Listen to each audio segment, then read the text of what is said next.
Morning Anakapalli వచ్చాము.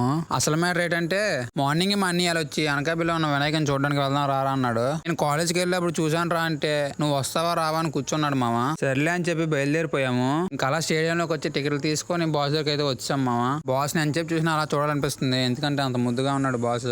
నాకు తెలియని విషయం ఏంటంటే ఇంకా అనకాపల్లిలో చాలా వినాయకులు ఉన్నాయట మామ. మా అన్ని చెప్పి నాకు తెలియలేదు. మా ఊర్లో అయితే గ్రహణం వస్తుందని ముందే అనిపించారు. మీ ఊర్లో వినాయకుడికి హోమం చేసి ఉంచారా లేదా గ్రహణం ముందే అనిపించారా అనేది కామెంట్ చేయండి. ఇంకా అలా ఒక్కో వినాయకుని చూడడానికి స్టార్ట్ అయిపోయాము. ఫస్ట్ వినాయకుడు వచ్చేసి అనకాపల్లి వెలుపుల వీధిలో పరమశివుడి కాన్సెప్ట్ తో పెట్టారు మామ. సెకండ్ వినాయకుడు వచ్చేసి దశావతారం కాన్సెప్ట్ తో వినాయకుడు విశ్వరూపం చూపించారు మామ. థర్డ్ వినాయకుడు వచ్చేసి పార్వతీతల్లి జల్లేస్తున్న వినాయకుడు కుమారస్వామి. గవరపాలెం అన్నదాన బాయ్స్ అయితే పెట్టారు మామ ఈ కాన్సెప్ట్. నాలుగో వినాయకుడు దగ్గరికి వచ్చేస్తే సీతమ్మని కాపాడడానికి లంకకు వెళ్తున్న కాన్సెప్ట్ తో పెట్టారు మామ. ఇంకా అలా వినాయకులని చూసేసి రిటర్న్ వెళ్ళిపోతుంటే రామాపురంలో వినాయకుడి దగ్గర అన్నదానం అవుతుంది మామ. ఇంకా లేట్ చేయకుండా బెండ పక్కకెట్టి అన్నదానానికి అయితే వెళ్తున్నాము. వీళ్ళ కాన్సెప్ట్ వచ్చేసి డొక్క సీతమ్మ నిత్య అన్నదాన గృహం మామ.